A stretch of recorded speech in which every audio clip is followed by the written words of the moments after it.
पुन्हा एक वार या सकाळच्या तुम्हा सर्वांना हार्दिक हार्दिक शुभेच्छा.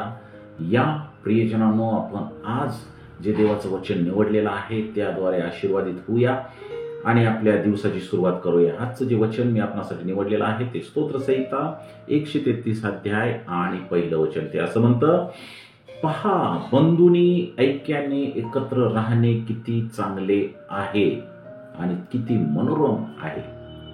देवाच्या लोकांमधील ऐक्य नैतिकदृष्ट्या चांगले आणि आनंददायी आहे यावर भर देणारे हे वचन आज आपण पाहत आहोत. जितके आमचे नातेसंबंध ख्रिस्तामध्ये घट्ट, तितकाच आमच्या आध्यात्मिक कल्याणावर या गोष्टीचा अधिक सकारात्मक परिणाम होतो, ही खात्री देणारं हे वचन आहे. प्रियजनांनो, यामध्ये म्हणलेलं आहे, पहा किती चांगले आणि किती मनोरम आहे. ही सुरुवातीची ओळ जी आहे ती ऐक्यतेचे सौंदर्य आणि त्याचं मूल्य किती मोठं आहे याकडे वाचकांचं लक्ष वेधते. घरातील, कुटुंबातील आणि मंडळीतील ऐक्यता ही निरीक्षण करण्यासारखी आणि कौतुकास्पद गोष्ट आहे असे सूचित करणारे हे वचन आहे. प्रियजनांनो, याकडे दुर्लक्ष करू नका. बंधूंनी एकत्र येऊन ऐक्यात राहावे म्हणून अशी सुद्धा वाक्यरचना यामध्ये आपल्याला पाहायला मिळते. बंधू भगिनींच्या ऐक्यावर लक्ष केंद्रित करणारे दैवी वचन म्हणून हे वचन ओळखले जाते बायबलमध्ये.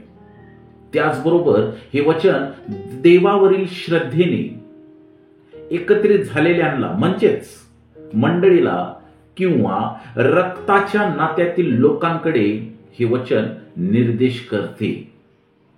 जेव्हा हे दोन्ही घटक म्हणजे कुटुंब आणि मंडळी एकमेकांमध्ये सुसंवाद ठेवतात, तेव्हा त्यांच्या आध्यात्मिक जीवनशैलीवर दैवी आशीर्वादाचा सकारात्मक परिणाम हा होणारच, यामध्ये शंका बाळगण्यासारखं कारण नाही. चांगले आणि मनोरम किंवा आनंददायी अशी सुद्धा या वचनामध्ये वाक्यरचना आहे. या वचनात असे म्हणले आहे की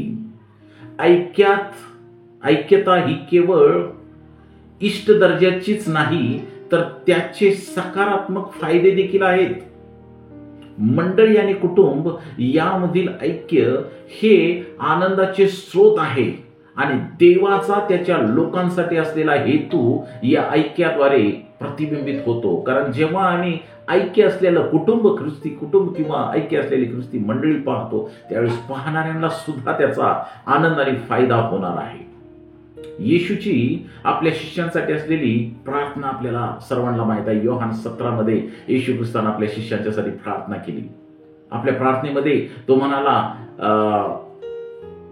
हे माझ्या पित्या, जसा तू आणि मी एक आहोत तसे जगातल्या प्रत्येक विश्वासकांनी एक व्हावे. किती महत्वाची प्रार्थना आहे. म्हणजे ते पूर्ण होतील. जोपर्यंत मंडळी आणि कुटुंब एक नाही तोपर्यंत ते पूर्ण नाही.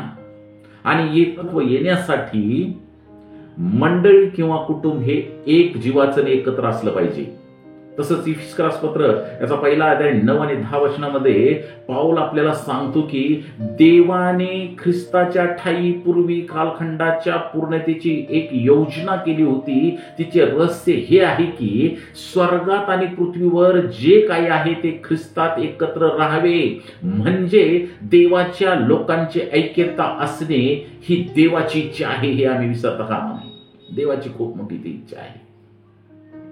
म्हणून आजच्या सकाळी माझी आपल्यासाठी प्रार्थना आहे की तुमचे कुटुंब आणि तुमची मंडळी किंवा आपल्या सर्व मंडळ्या प्रभू येशूच्या नावात नेहमी एकत्र एक जीवाच्या असाव्या, अशी माझी प्रभूचरणी तुम्हा सर्वांच्यासाठी प्रार्थना आहे. देव बाप तुम्हाला आशीर्वादित करो. कृपया जर माझं चॅनल तुम्ही अजून सबस्क्राईब केलं नसेल तर कृपा करून ते चॅनल सबस्क्राईब करा. बेल आयकॉनवरती देखील प्रेस करा, जेणेकरून मी जेव्हा पण आपल्या कुटुंबासाठी प्रार्थना करीन किंवा आपल्या कुटुंबासाठी हे देवाचं वचन सांगेल त्यावेळेस ते तुमच्यापर्यंत प्रथम येईल. म्हणून याकरता माझं चॅनल सबस्क्राईब करायला विसरू नका. धन्यवाद. May God bless you all. Thank you. या दिवसाच्या तुम्हा सर्वांना हार्दिक शुभेच्छा.